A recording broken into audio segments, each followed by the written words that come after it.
Notre rôle maintenant, c'est détecter notre lumière et en profiter au maximum. Et quand on a un plaisir ou un désir, la porte s'ouvre encore plus. Comprenez, c'est quoi la lumière? Lumière, amour. C'est pas important qui tu es, où tu es, comment tu es.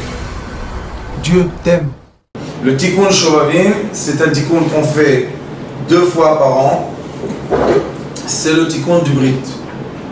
Tous les problèmes de la purification de l'être humain dans l'intimité. Hommes et femmes. Le Ari Akadosh dit que les hommes et les femmes doivent faire ce tikkun-là. Pourquoi? Un tikkun, c'est la fin de l'été, comme maintenant, et un tikkun, c'est la fin de l'hiver. Ce que vous connaissez, Shmot, etc. Mais maintenant, comme ce sont des cours que on va donner pour renforcer le savoir qu'on a dans la thérapie lumière, nous avons un monsieur très cher, très gentil, qui est en Tunisie.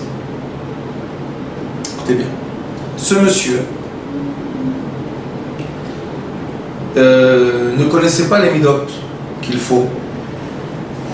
Et malheureusement, par orgueil d'argent et de pouvoir, il est rentré dans le mauvais magasin. Il s'est mal comporté avec le monsieur du magasin. Et ce vieux monsieur tunisien qui avait l'air d'être une poussière est parti chez une sorcière. Et ils lui ont tué la vie. Je rigole pas du tout. Des maladies, paralysées, plein.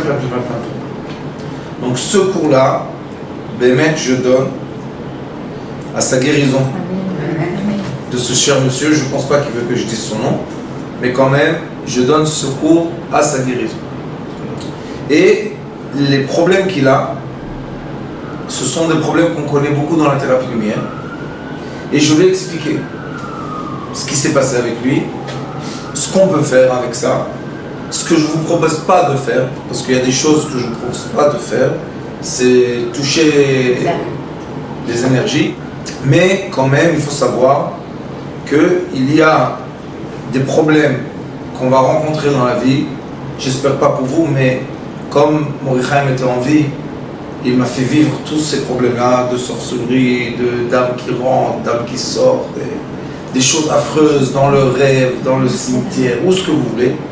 Et chaque fois que je venais chez lui, j'étais vraiment presque mort. Il me disait, pas encore, 2 semaines. Je dis, Morichaim, je ne peux pas vivre, prends ça de moi. Il dit non. Tant que tu ne vas pas le vivre, tu ne comprendras pas la souffrance des autres. Donc tu vas le vivre. Et j'ai vécu beaucoup de choses avec lui, comme ça, jusqu'à quand que Baruch Hashem, il m'a entraîné à être capable de m'occuper de ces choses-là. La majorité du temps, je dis à mes élèves, ne touchez pas à ça, c'est du poison, c'est du feu, c'est toxique complètement. Mais des fois, nous avons des gens qui viennent nous voir et ils n'ont rien de physique, ça veut dire ils ont un problème physique, parce que le physique c'est à la fin le panneau qui reflète tout ce qui se passe spirituellement. Mais en vrai, ils ne sont pas malades. Ils ont été sorcelés, ils ont eu un sort, quelqu'un a jeté leur nom dans je ne sais pas quoi, dans un puits. Ouais, comme combien d'histoires, des gens jettent dans la mer des sorts, jettent dans des puits, font beaucoup de choses. Mais il faut savoir, premièrement, que les phénomènes spirituels qui ont un impact direct sur notre corps humain existent. Ce ne sont pas des histoires de grand-mère et ce n'est pas des histoires de arriérés ou de gens primitifs. Non, ce sont des réalités. Et ces réalités, malheureusement, quand elles frappent quelqu'un, et je dis frappe parce que ça fait vraiment mal, quand elles frappent quelqu'un, aucune médecine peut aider. Les médecins normaux qui font des tests normaux et qui regardent les choses normales ne peuvent pas aider.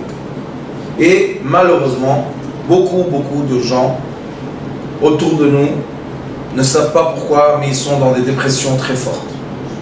Ils ne comprennent pas pourquoi. Tout va bien. Ils sont mariés, ils ont une famille, ils ont de l'argent, ils ont une maison. Ils ne comprennent pas pourquoi, mais ils sont dans des dépressions très profondes. Mais vraiment, monsieur Soumon a vu des gens vraiment dans le fin fond du puits. Il y a des gens que tout d'un coup, hop, un cancer. Du jour au lendemain. Ils ont une tumeur, une balle de tennis. Tu dis, d'où elle est venue cette balle de tennis? Du jour au lendemain. J'ai vu des choses comme ça. J'ai vu des enfants, malheureusement, du jour au lendemain, dans la tête, une balle comme ça de tennis. Dans leur cerveau, malheureusement, opération après opération, ils s'en vont. Malheureusement. On en a enterré quelques-uns. Les parents ne veulent pas entendre. On leur dit, écoutez, il y a un problème avec l'enfant. C'est pas un problème que les docteurs peuvent se... Non, non, non, ils vont faire une chirurgie, ils vont rentrer, ils vont enlever, ils vont sortir. Ça sert à rien du tout. Et maintenant, la question se pose est comment est-ce possible? Et tous les gens qui souffrent posent la même question. Comment est-ce possible? Et c'est une question très délicate. Que Dieu permet ça. Les gens les gens parlent du fin fond de leur cœur. Ils disent comment Dieu permet, qu'est-ce que j'ai fait de mal? Pour répondre à ça, il faut comprendre comment le monde est créé. C'est comme ça, c'est comme je dis par exemple, je ne comprends pas pourquoi je n'arrive pas à enlever le blanc de l'œuf et laisser l'écorce. Impossible. Non, je veux laisser l'écorce entière et juste enlever le blanc ou juste enlever le jaune. C'est impossible. Donc ce monde-là dans lequel on vit et sur la terre dans laquelle on marche est comme un oignon. Des écorces, des écorces, des écorces, des écorces, des écorces, des écorces qui nous entourent et qui nous enveloppent. Ok? Maintenant, dans ces écorces-là, ça s'appelle des sphères. Cela veut dire que malheureusement, moi j'aime dire que c'est un accident parce que je ne veux pas angoisser les gens. Mais il y a des raisons. Pourquoi des fois des gens rentrent dans des sphères dangereuses? C'est comme quelqu'un, il n'a pas vu le panneau qui dit alerte, ne rentrez pas dans cette zone, il est rentré comme. Maintenant, qu'est-ce qu'il dit? Pourquoi la police ne va pas me sauver? Parce qu'il y a un panneau qui dit qu'ici on ne rentre pas. Mais je suis un citoyen, je paye mes taxes. Tu as raison. Mais il y avait dehors un panneau qui disait ne rentrez pas ici, parce que ceux qui rentrent ici, l'État ne peut pas les aider. Vous savez, en Israël, il y a des panneaux comme ça. Il y a des endroits, il est écrit entrée interdite à des Israéliens. C'est le territoire israélien, oui, mais vous n'avez pas le droit de rentrer. Pourquoi? Si vous rentrez, c'est votre problème. Maintenant, des gens, chaque année, on a des problèmes comme ça. Des gens rentrent, ils ne savent pas, Waze les prend. Vous savez que Waze, beaucoup de fois, il vous prend à Jérusalem par Ramallah. Rentrez à Ramallah. Si vous sortez, vous êtes quelqu'un avec beaucoup de chance. Mais beaucoup de gens rentrent, ils sortent pas. Ils ne nous disent pas dans les médias, tous les gens par an qui rentrent là-bas et qui sont restés là-bas. Interdit de rentrer. Il y a un grand panneau comme ça qui dit interdiction aux Israéliens de rentrer en hébreu, en anglais et en arabe. Bon, qu'est-ce que vous voulez de plus? La personne est dedans, elle appelle le secours. Il n'y a pas de secours, il n'y a pas, c'est pas notre territoire. Ah oui, c'est notre territoire. Maintenant, on va commencer à faire des arguments. C'est mon territoire, c'est pas mon territoire. La preuve est que l'armée a décidé que cet endroit-là est trop dangereux. Ne rentre pas dedans. Vous savez qu'ils ont trouvé maintenant, je parle de la nature maintenant, d'accord? Ils ont trouvé un fleuve qui rentre dans la mer morte, vous savez? Au sud de la mer morte. Il y a un fleuve tout nouveau, genre tout nouveau, qu'ils ont trouvé. Mais les gens qui prennent les grosses jeeps dans le terrain, ils connaissent ce fleuve. Vous savez qu'est-ce qu'il y a dans le fleuve? Tous les déchets. Les usines? De ce qu'il y a à Dimona. Oh là là là là. Et moi, j'ai vu une fois le film, j'ai appelé Dr. Dreamer. Comme Dr. Dreamer, ils sont les gardiens de... Vous savez, ils sont les gardiens de la nature. Donc ils vont avec les jeeps, oui. De l'écologie, je savais pas. Sûr. Ils sont dans, ça s'appelle Saïr et Tirouka. C'est des gardiens de la nature. Et ils ont des gros jeeps et ils connaissent tout ce que vous voulez, toutes les pierres dans son territoire. Et je l'ai dit, Dr. Dreamer, l'eau a une couleur, c'est pas de l'eau, elle est chargée. Il m'a dit oui, le seul endroit qui peut absorber ça, c'est la mer morte. C'est du sel? C'est pas du sel, c'est des déchets radioactifs. À cause qu'il n'y a pas de vie là-bas, ça défait, je n'ai pas encore compris comment ça marche, mais c'est un endroit. On vous dit, ne rentre pas dans l'eau. Tu comprends? Il y a des panneaux, ne rentre pas dans l'eau dangereuse. Les gens ils prennent des kayaks, Et ils vont. Bon, après tu sors de l'eau, tu es plein de maladies et tout ce que tu veux. Non, j'ai pas été averti. Pourquoi t'as pas été averti? C'est écrit. J'ai pas lu. Allez, qu'est-ce qu'on va faire? On va mettre un monsieur à chaque mètre pour dire aux gens ne rentrez pas. Et même si on leur dit ne rentrez pas, vous connaissez les Israéliens. Tu lui dis non, il dit oui. Dans le monde spirituel, nous avons des livres écrits. Ça fait des milliers d'années qui nous donnent les panneaux et qui nous disent fais attention, ne rentre pas dans cette zone. Pourquoi? Parce que c'est dangereux. Ah, je veux, rentre.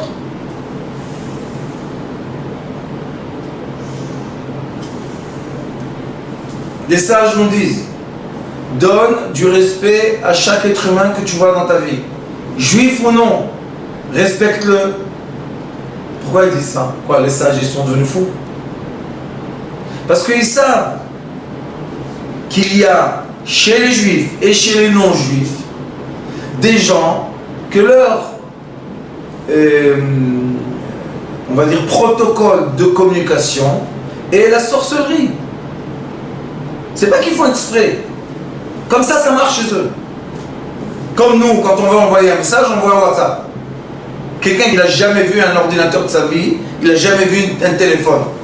On lui dit regarde, je t'attrape dans le téléphone. On lui fait la photo, on lui montre. Qu'est-ce qu'il pense?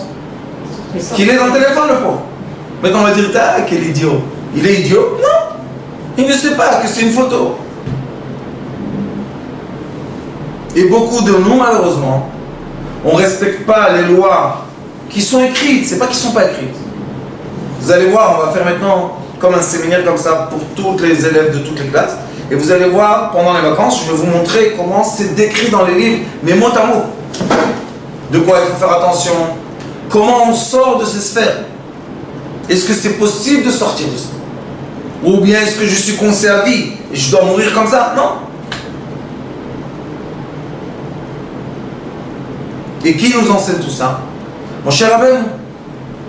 Quand Moshe Rabbeinu est rentré dans la sorcellerie de la sorcellerie, qu'on ne connaît même pas une miette de ça de l'Égypte, qui était une force énorme d'un grand démon qui s'appelle ressemblance dormée. Il y a un grand démon immense qui s'appelle Douma, ressemblance. Ce démon ne permet pas l'état d'esprit personnel. Il veut l'état d'esprit collectif. Et c'est pour ça que le monde entier, je ne sais pas si vous avez vu dernièrement, mais les jolies filles, sur TikTok, sur je ne sais pas quoi, elles sont en quantité de fous. Je ne sais pas comment ils arrivent à choisir la plus belle. Les jeunes filles, toutes, les yeux, les trucs, le corps, toutes, mais des centaines de milliers, des millions de jeunes filles, la même chose. Maintenant, elles font la compétition. Qui est plus belle? Il n'y a pas plus belle. Elles sont toutes belles. Pourquoi? Tout le monde ressemble à une certaine image. Et quand elles sont tout le temps dans la ressemblance d'une image, elles n'ont aucune propre identité. Et quand on a perdu notre identité, on a ouvert un espace qui crée que notre âme, je parle de l'âme parce que nous avons la vitalité, nefesh, l'esprit, ruach, l'âme, neshama, chaya et chida, ce sont deux couches qui nous entourent, qui des fois rentrent dans notre corps. Oui, quand on fait zera al-batala, c'est ce qu'on va réparer, enlever le liquide essentiel, ça fait rentrer la chaya et chida dans le corps. Ça crée un désordre d'énergie impossible. Pourquoi? Parce que le foie est créé d'une certaine forme et d'une certaine densité qui convient au nefesh, vitalité. Le cœur est un muscle qui a une certaine densité et forme qui convient à l'esprit. Le cerveau est une certaine densité et forme qui convient à l'âme. La couche qui nous entoure la première s'appelle Chaya et la deuxième s'appelle Yechida. Mais le Ari Akadosh nous dévoile un grand secret. autour de couches qui nous préservent, vous savez qu'est-ce qu'il y a? L'obscurité. Khashecha. Les gens ne savent pas. Les gens pensent, je suis entouré d'une lumière. Non, mon fils. Ce qui entoure ta lumière est de l'obscurité. Et dans l'obscurité, qu'est-ce qu'il y a? Aura. Il y a des étincelles lumineuses. Donc la personne, si elle garde l'endroit de chaque degré vital dans les membres qu'il faut, tout va bien. Mais dès qu'on décale les membres, on décale les énergies, maintenant on a des désordres dans le corps. Imaginez-vous que maintenant, au lieu de parler à la vitesse d'un être humain, on aurait augmenté la vitesse de ma parole. Est-ce que quelqu'un aurait compris quelque chose? Personne. Ou bien on aurait ralenti. Est-ce qu'on aurait compris quelque chose? Rien du tout. Qu'est-ce que ça veut dire tout ça? Ça veut dire que nous avons dans notre corps physique, maintenant je parle, dans nos cellules du corps physique, nous avons des vitesses de vie. Quand on ne se comporte pas comme il faut, les vitesses spirituelles qui activent nos cellules changent. Et comme les vitesses changent, les liens cellulaires se déforment. Et là, on dit il est malade. Là, on dit il souffre. Il a des douleurs. Oui, c'est vrai. Mais quelle est la raison? La raison est les fréquences de l'énergie dans laquelle tu es rentré. La zone d'énergie dans laquelle tu es rentré. Et oui, ça existe une zone d'énergie qui s'appelle sorcellerie. Il y a la sorcellerie, malheureusement, dans le judaïsme. Ça s'appelle Kabbalah Maasit. Et il y a des livres dessus. Mais le Ari Akadosh nous a dit que c'est interdit d'utiliser ça, malgré qu'on connaît. Il y a la sorcellerie très connue, chrétienne, très dangereuse. Je crois que c'est la plus dangereuse de tous. Il y a la sorcellerie des Arabes, que eux ils vivent ça. C'est leur quotidien. Ils font même pas attention. C'est leur vie, c'est facile. Une femme est jalouse de l'autre, elle prend son cheveu, elle fait un nœud, elle l'enterre dans un cimetière. C'est fini, elle est morte. C'est des blagues. Et maintenant elle se pose des questions. Mais qu'est-ce qu'il y a? Mais qu'est-ce qui se passe? Pourquoi je me divorce? Pourquoi je suis seule? Pourquoi j'ai des... Parce que c'est simple. Ta soeur ou ta tante ou ta cousine ou je sais pas qui, c'est comme ça.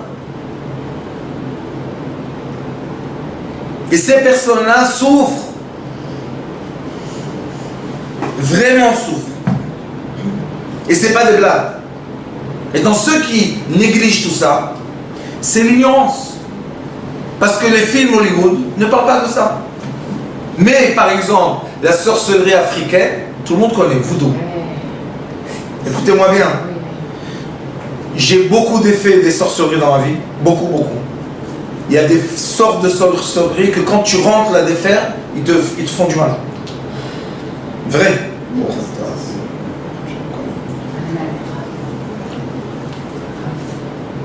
Mais Kétso, il y a la sorcellerie africaine. Ça s'appelle le voodoo. Il y a la sorcellerie chinoise. Il y a J'en ai connu des sorcelleries de toutes les sortes que vous connaissez. Très dangereux. Parce que dans les Chinois, par exemple, on rentre dans la guerre avec le dragon. De feu. Et c'est pas des blagues. Les gens disent, oh ouais, c'est des légendes, c'est n'importe quoi, c'est des films, on s'en fout. Non, non, non, non, non. Si tu es rentré dans une zone comme ça, tu as besoin d'un vrai guerrier qui te sorte de là-bas parce que sinon c'est impossible. Et les gens se posent une question vitale. Mais où est Dieu? D'accord? Quelqu'un, le pauvre, on a pris son cheveu, on l'a mis dans du sang, on l'a mis dans une poupée de voodoo, maintenant l'autre il pique et toi, tu te déformes. Tu dis où est Dieu pour me protéger? D'accord? Question? Dieu est là. Il est là. Mais lui, il a créé aussi les sphères obscures. Tu ne peux pas lui dire pourquoi tu as créé l'obscurité. C'est à sa volonté de créer l'obscurité. Et l'obscurité sert à quelque chose dans ce monde. Point à la ligne. Tu ne peux pas demander les questions sur pourquoi il y a le soleil maintenant. J'aimerais bien qu'il soit nuit. Non, maintenant c'est jour. Mais ça ne me convient pas parce que je veux aller avec un avion, je ne sais pas où. Et il y a de la sorcellerie, je dis ça pour Madame Kimri, turque. Vous savez qu'est-ce qu'ils font? Dans le café. Ils prennent la cendre des os d'un mort. Écoutez bien. Et ils font boire aux gens. Vous connaissez Madame Kimri? Ouais. Yababa. Celui qui a été attrapé par ça, le pauvre, qu'est-ce qu'il sent? Vous savez que chez les Africains, il y a une sorcellerie qui prennent la cendre du mort. Vous savez, chez eux, ils mettent, écoutez bien, beaucoup de gens j'ai vu avec ça, ils mettent sur les petites statues en bois. Vous savez, cette statue noire là. Les gens emmènent ça dans leur maison, toute l'abondance s'arrête. Et les gens, il y avait une période en Israël, tout le monde était content, ils avaient chez eux la statue qu'ils emmènent d'Afrique. Une fois, écoutez bien, j'étais à Eilat. Et il y avait quelqu'un dans la synagogue, on m'a dit, lui, tu sais, il n'a pas d'enfant. Je te l'ai dit comme ça. Je peux venir chez toi, monter Shabbat. Je suis monté chez lui.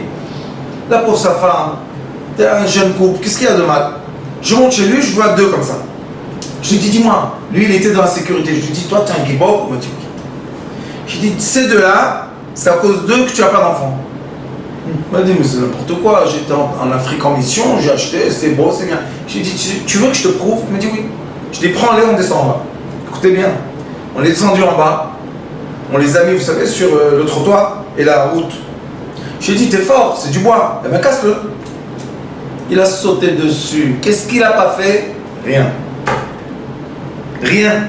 Ça bouge pas intact. Même avec le feu? Rien, écoutez. Je lui ai dit, maintenant, tu veux comprendre? Il m'a dit oui. J'ai fait quelque chose, j'ai donné un coup, il y a eu une explosion. Mais Bémet, on dirait qu'il y avait la belle bombe. Ça a explosé, bah, comme ça. Il m'a dit, c'est quoi ça? J'ai dit, t'as dit que c'est juste quelque chose de beau de l'Afrique, non, que tu as emmené?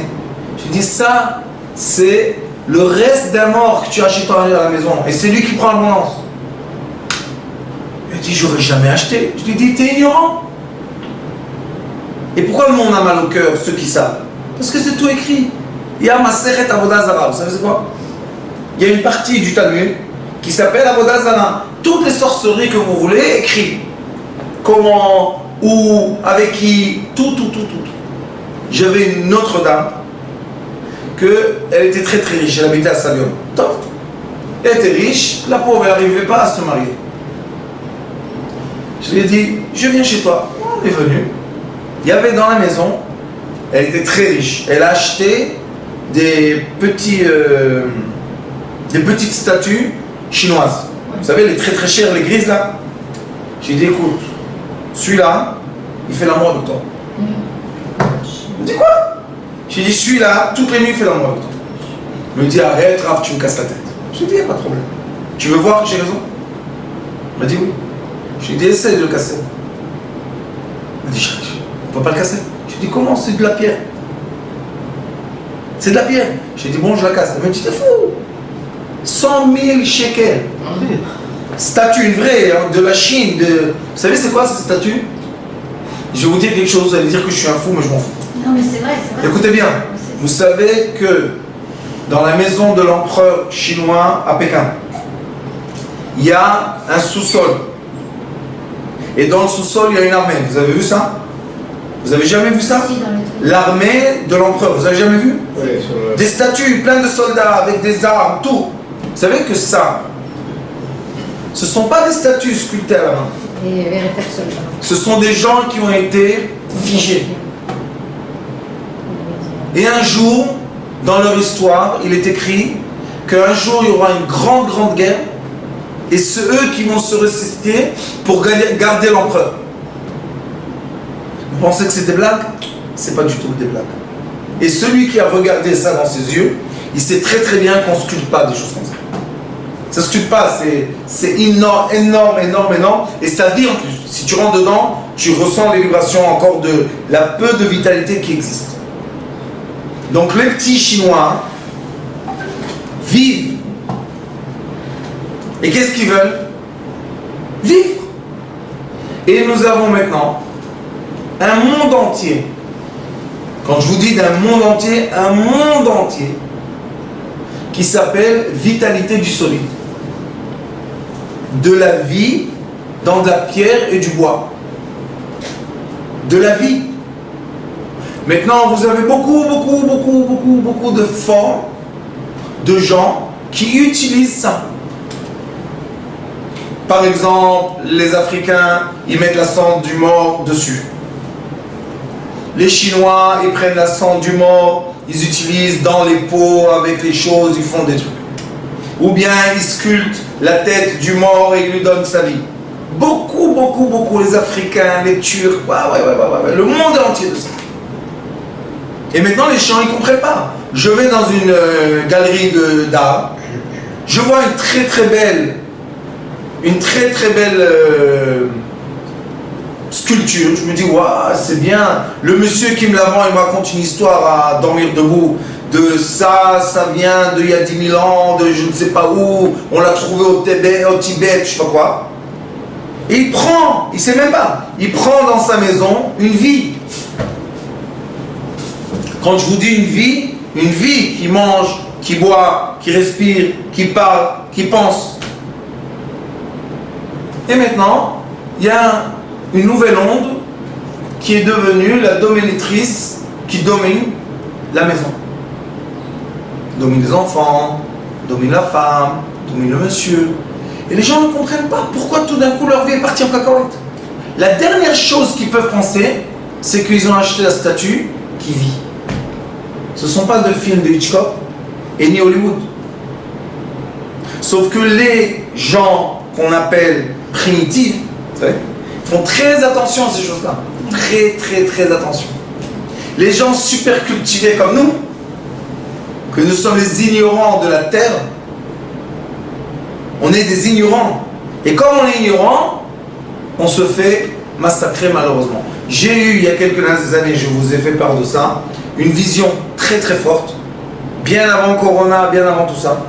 Et je me rappelle, j'étais voir Dr Dreamer et je lui ai dit, écoute, j'ai eu une vision. Il m'a dit, qu'est-ce que tu as eu? Je lui ai dit, j'ai vu que les gens dans le monde occidental, on leur a coupé l'électricité.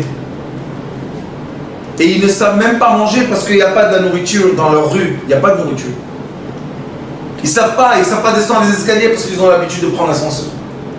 Je dis, eux, une partie d'eux ont compris que les Africains primitifs qui vivent dans des cabanes en boue, eux, ils sortent de la cabane, ils savent manger.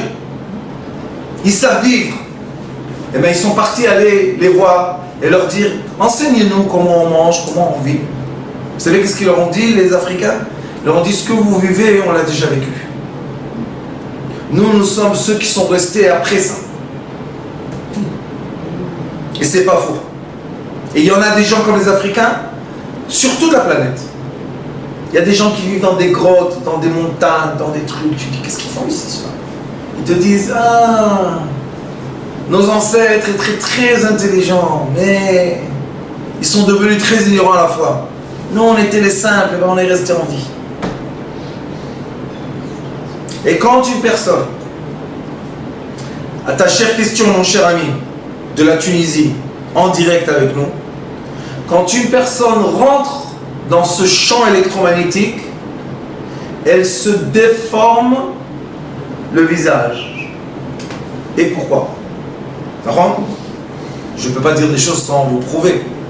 Parce que quand une personne rentre dans un champ électromagnétique qui demande de l'inconscient de se battre, vous savez qu'est-ce qui se passe avec le système nerveux? Les muscles, qu'est-ce qu'ils font? Ils se défendent. Pourquoi on fait du botox?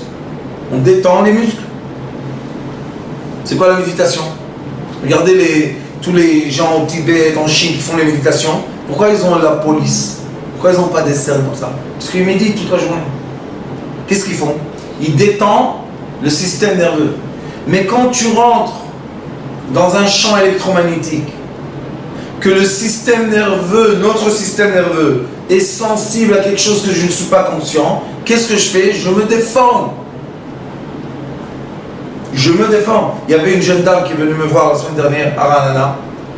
La pauvre, la moitié du visage paralysé. Maintenant, elle ne fait même pas attention que c'est paralysé. Quand elle regarde le miroir, Elle ne voit pas qu'elle est paralysée. Mais Mazal, heureusement mes élèves là-bas, elles sont sensibles. Elles lui ont dit, viens, le Rav, il va te faire un petit compte. Comme ça, tu reprends la vie. Elle a dit, je ne comprends pas, mais j'ai aucune envie de vivre. Une jeune dame, bien, tout ce que vous voulez. Elle me dit, je ne comprends pas.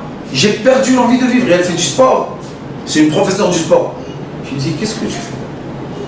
Qu'est-ce qui s'est passé? La pauvre, visage déformé. Maintenant, pourquoi le visage déformé? Parce que nous, thérapeutes lumière, on voit que la personne est rentrée dans une sphère qui n'est pas adaptée. Quand quelqu'un fait un effort, qu'est-ce qu'il fait? Mais il n'y a pas d'effort. Pourquoi il fait un effort comme il n'y a pas d'effort autour? Il n'a pas eu un AVC? Non. Aucun AVC. Elle a su dire pourquoi? Non. Elle, je vais vous dire pourquoi. Parce que cette dame fait du yoga. Et dans le yoga, il y a un degré de pratique qu'on n'a pas le droit de dépasser. Lequel? C'est le degré dans lequel on fait bouger l'énergie vitale dans le corps, tout seul. Ça s'appelle le chi.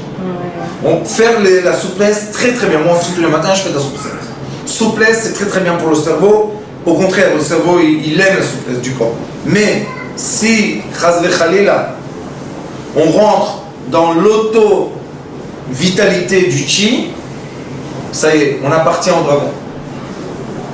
Et beaucoup de femmes, j'ai vu dans ma vie, et d'hommes se divorcent. Ils n'ont plus besoin d'êtres humains autour d'eux. Ils se nourrissent tout seuls. Et ils ne savent pas, les pauvres, qu'il y a le dragon, maintenant, qui vit avec eux en intimité. Mais quand je lui ai dit, elle était très surprise. Elle m'a dit, Rav, d'où tu sais ça? Je lui ai dit, toi, tu te fais l'intimité toute seule, tu n'as plus besoin d'homme. Elle m'a dit, tu as raison. Et je lui ai dit, même dans quelle position physique, elle ressent ça. Elle m'a dit, oui, mais quand je rentre à la maison toute seule, je suis triste d'être seule. Je dis, oui, mais tu n'as aucune attirance. Ta force élémentaire d'attraction a disparu. Je lui ai dit, elle n'a pas disparu. Il y a une force qui comble ton besoin d'attraction. On m'a dit, ça s'appelle comment ça? Je lui ai dit, ça s'appelle le chi. Chi Kong. Tai Chi. Le chi, en chinois, c'est la force vitale. Mais nous, on veut que la force vitale passe entre l'homme et la femme. Le cycle doit être fermé. Si le cycle n'est pas fermé, il est fermé. J'avais une élève, Baruch Hashem, qui étudiait chez nous, qu'elle était fiancée avec quelqu'un. Je ne sais même pas si elle était fiancée. Et oui, ils s'aimaient, ils se comprenaient, tout va bien. Et un jour, ils voulaient faire le pas de fiançailles, après mariage, etc. Ils sont venus me voir. Et je leur ai dit, je vais vous parler d'intimité.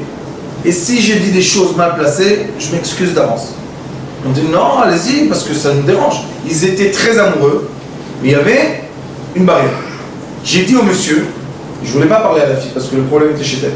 J'ai dit au monsieur, j'ai dit, dis-moi, quand tu te rapproches d'elle, tu ne ressens pas du feu qui te brûle? Il est devenu blanc. Vous savez ce quoi blanc? Blanc. Il dira, j'ai dit, tu ne ressens pas qu'il y a du feu qui te brûle? Tu ne permets pas de t'approcher d'elle? Il dit oui. Je lui dis à elle, tu connais le serpent? Elle pratiquait le Qigong Tai. C'est quelque chose de très ancien de Shaolin Temple, très ancien. Et qui fait quoi? Qu'à un certain moment qu'on pratique, comme le yoga, comme tout, le serpent vient. Il l'appelle le dragon, mais c'est un serpent. Et il vient et il devient le couple. Donc elle était collée avec un serpent.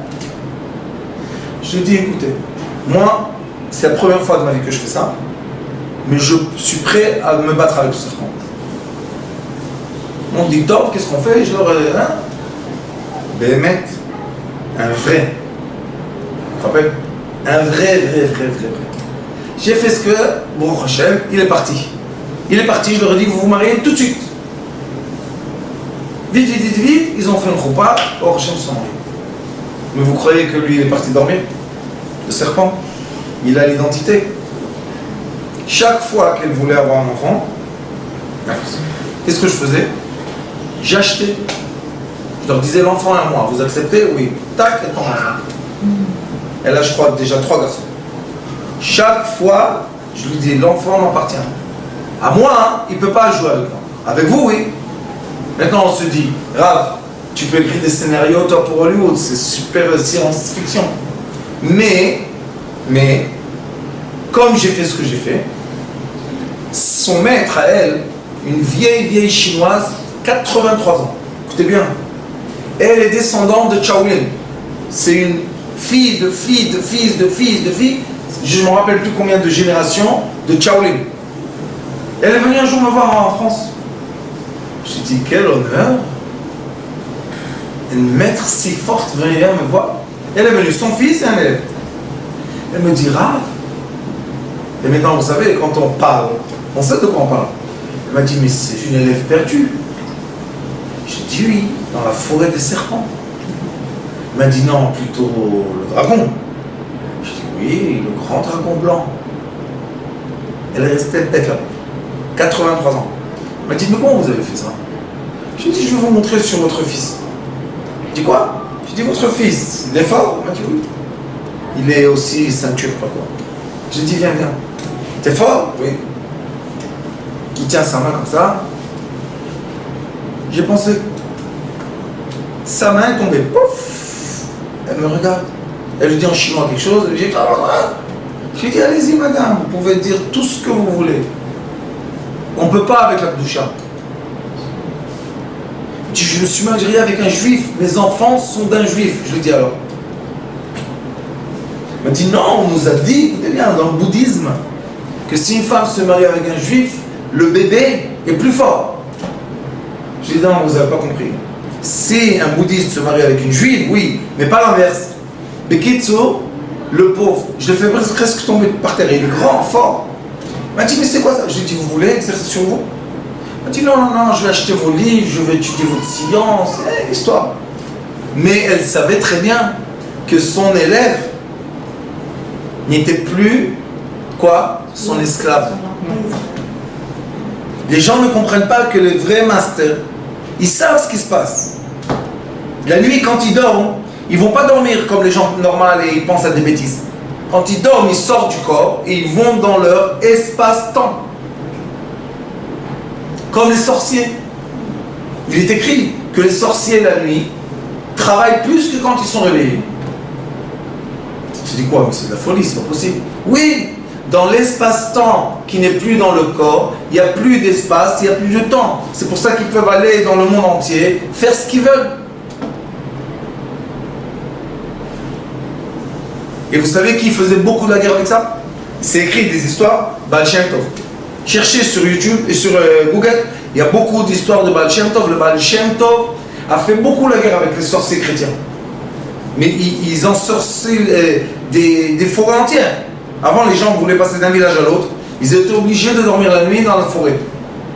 Et ils se faisaient tuer, ils se faisaient voler, ils se faisaient plein de choses. Et les gens ne savaient plus quoi faire. Comment on fait? On est obligé d'amener la marchandise, vous savez. Baal Shem Tov leur disait, je vais vous donner un petit papier et vous allez passer la forêt. Une fois les sages de sa génération, je veux dire quelque chose mais très prudemment, les ignorants de sa génération, on dit que le Baal Shem Tov est un sorcier. Pourquoi? Parce que quand il donne le petit papier, les gens passent la forêt, donc c'est lui le sorcier. Alors un jour ils ont décidé qu'ils ouvrent le papier. Vous savez qu'est-ce qu'il y avait écrit dedans? Israël Baal Shem Tov. Son nom. Mais comme les démons le connaissent, et ils savent que lui, on ne peut pas jouer avec lui. Donc chacun qui devient son élève est protégé.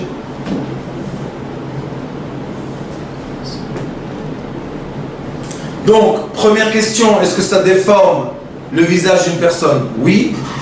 Est-ce que ça existe? Oui. Pourquoi Dieu n'empêche pas ça? On ne pose pas cette question parce que c'est la réalité dans laquelle on existe.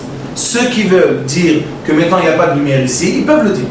Ils ont droit. Ils ont droit même de fermer les yeux et dire que pour eux, c'est obscur. Mais en vrai, ça existe. Est-ce qu'on peut défaire des sorcelleries? Oui. Mais, je dis un grand mais, Et c'est pour ça que je travaille ensemble avec Dr. Dreamer, qui peut soigner à distance aussi, mon cher ami de la Tunisie. Et qu'est-ce qu'on fait ensemble? Moi, j'empêche les forces obscures d'atteindre la personne. On a le droit de le faire, il y a des façons de le faire. Mais, un grand mais comme ça, c'est que le système nerveux de l'être humain, et là on arrive à la thérapie lumière, le système nerveux de l'être humain s'est approprié un comportement sorcellerie. C'est plus le problème de la sorcellerie parce qu'on l'a enlevé de la sorcellerie, mais il reste handicapé de la sorcellerie parce qu'il n'arrive pas d'y croire que vraiment la sorcellerie n'existe pas.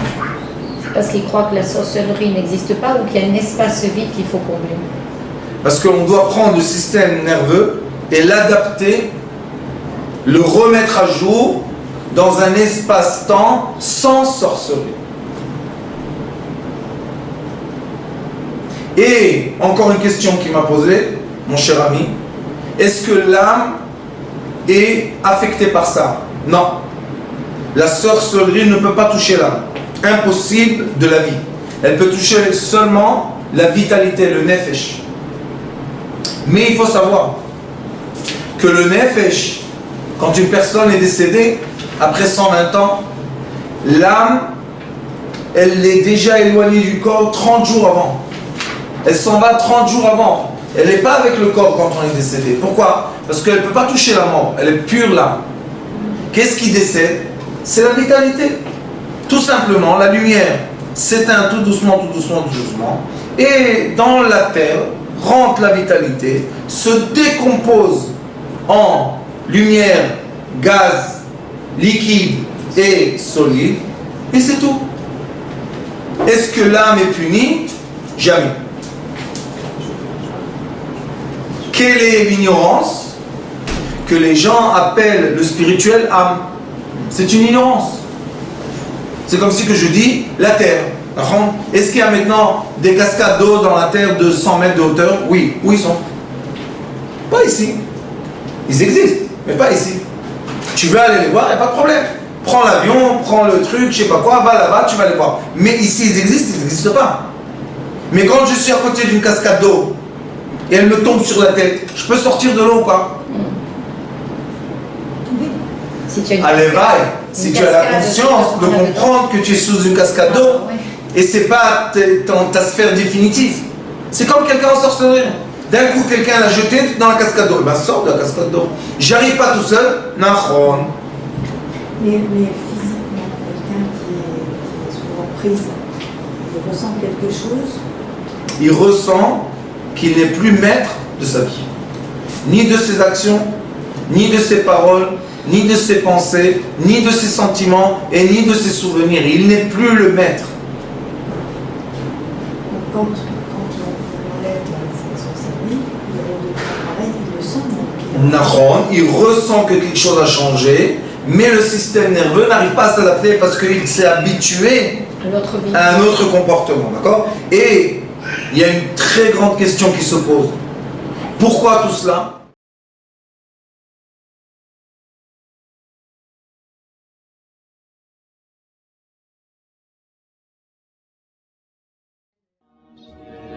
Yes.